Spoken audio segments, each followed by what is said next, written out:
മാന്യ പ്രേക്ഷകർക്ക് ജ്യോതിഷം സ്റ്റാർസിലേക്ക് ഹാർദവമായ സ്വാഗതം. കൈവട്ടക പോലെ തോന്നിക്കുന്ന 6 നക്ഷത്രങ്ങളുടെ കൂട്ടമാണ് കാർത്തിക. അഗ്നിയാണ് ദേവത, യോനി സ്ത്രീ, മൃഗം പാമ്പ്, പക്ഷി പുല്ല്, ഭൂതം ഭൂമി, വൃക്ഷം അത്തി. ആത്മാഭിമാനികളായ കാർത്തിക നക്ഷത്ര ജാതർ എളുപ്പത്തിൽ ജനമധ്യത്തിൽ ശ്രദ്ധാകേന്ദ്രമാവുന്നതാണ്. കൃതിക ദേവികളുടെ നക്ഷത്രമാണ് കാർത്തിക. സത്യത്തിനും നീതിക്കും വേണ്ടി നിലകൊള്ളുന്നവരാണ് കാർത്തിക നക്ഷത്ര ജാതർ.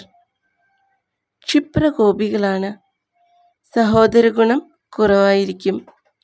ലഘുഭക്ഷണപ്രിയരായ ഇവർ ആരോഗ്യം കാത്തു സൂക്ഷിക്കുന്നതിൽ ശ്രദ്ധാലുക്കളാണ്. കർമ്മമേഖലയിൽ കൂടുതൽ ശ്രദ്ധ പുലർത്തുന്നവരാണ്. കാർത്തിക കാല്, മുക്കാല് എന്നിങ്ങനെ 2 പാദങ്ങളിലായിട്ടാണ് സ്ഥിതി ചെയ്യുന്നത്. കാർത്തിക കാല് മേടരാശിയിലും കാർത്തിക മുക്കാല് ഇടവൻ രാശിയിലുമാണ് വരുന്നത്. കാർത്തികയുടെ ആദ്യ പാദത്തിലുള്ളവർക്ക് ഗുണാനുഭവങ്ങളും 2ാം പാദത്തിലുള്ളവർക്ക് ഗുണദോഷ സമ്മിശ്രമായ അനുഭവങ്ങളുമാണ് ഉണ്ടാവുന്നത്. 2026 വിഷുവർഷത്തിൽ ഏറെക്കാലമായി അനുഭവിച്ചു കൊണ്ടിരുന്ന ബുദ്ധിമുട്ടുകൾക്ക് എല്ലാം പരിഹാരമുണ്ടാവുന്നതാണ്. സാമ്പത്തിക നില മെച്ചപ്പെടുന്നതാണ്. കുടുംബജീവിതം സന്തോഷകരമായിരിക്കും. പൊതുവെ കാര്യങ്ങൾ ആഗ്രഹിക്കുന്നത് പോലെ നടക്കുന്നതാണ്. കാർത്തിക നക്ഷത്ര ജാതർക്ക് വളരെയധികം ഗുണാനുഭവങ്ങളാണ് 2026 വിഷുവർഷം പ്രദാനം ചെയ്യുന്നത്.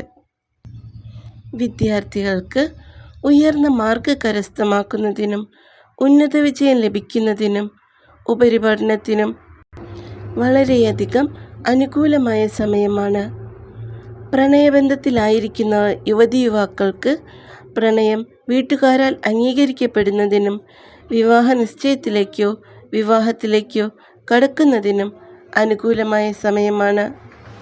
ജോലി അന്വേഷിക്കുന്നവർക്ക് ജോലി ലഭിക്കുന്നതിനും നിലവിൽ ജോലിയിൽ തുടരുന്നവർക്ക് സ്ഥാനക്കയറ്റം ലഭിക്കുന്നതിനും വളരെ അനുകൂലമായ സമയമാണ്.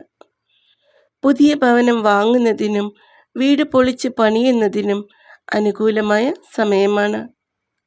പുതിയ ധനാഗമ മാർഗങ്ങൾ തേടിയെത്തുന്നതാണ്.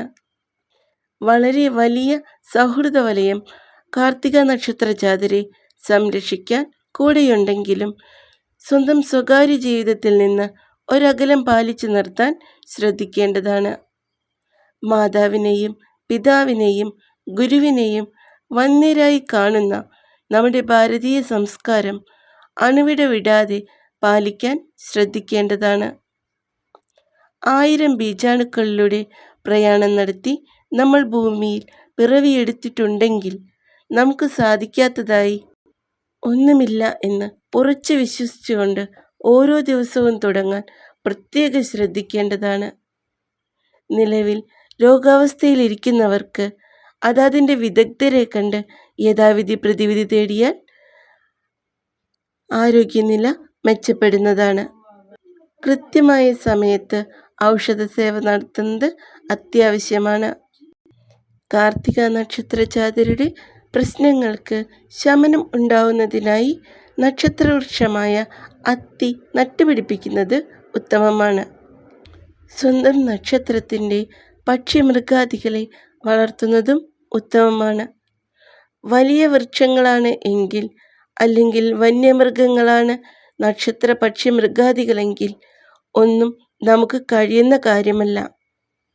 അതുകൊണ്ട് തന്നെ സ്വന്തം നക്ഷത്രത്തിൻ്റെ വൃക്ഷം നശിപ്പിക്കാതിരിക്കാനും പക്ഷിമൃഗാദികളെ ഉപദ്രവിക്കാതിരിക്കാനും പ്രത്യേകം ശ്രദ്ധിക്കേണ്ടതാണ്. ദേഹാരിഷ്ടതകളും അനാവശ്യ ചെലവുകളും സാമ്പത്തിക ബുദ്ധിമുട്ടുകളും വന്നു ചേരുമെങ്കിലും അവയെല്ലാം തന്നെ സംയമനം കൊണ്ട് നീങ്ങിപ്പോകുന്നതാണ്. ആഴ്ചയിലൊരിക്കലെങ്കിലും ക്ഷേത്ര ദർശനം നടത്തുന്നതും യഥാശക്തി വഴിപാടുകൾ നടത്തുന്നതും പ്രശ്നപരിഹാരത്തിന് ഉത്തമമാണ്. കാർത്തിക നക്ഷത്രത്തിൻ്റെ പൊതുവായ ഫലങ്ങളാണ് ഇവിടെ പ്രതിപാദിച്ചിരിക്കുന്നത്. ഓരോരുത്തരുടെയും ജനനസമയവും ഗ്രഹസ്ഥിതിയും അനുസരിച്ച് ഇവയിൽ മാറ്റമുണ്ടാകാവുന്നതാണ്. മാസത്തിലൊരിക്കലെങ്കിലും കുടുംബക്ഷേത്ര ദർശനം ശീലമാക്കേണ്ടതാണ്. ഇതര മതസ്ഥർ സ്വന്തം ആചാരപ്രകാരം പ്രാർത്ഥനകൾ നടത്തേണ്ടതാണ്. എല്ലാവർക്കും നല്ലൊരു വിഷുവർഷം ആശംസിച്ചുകൊണ്ട് നന്ദി.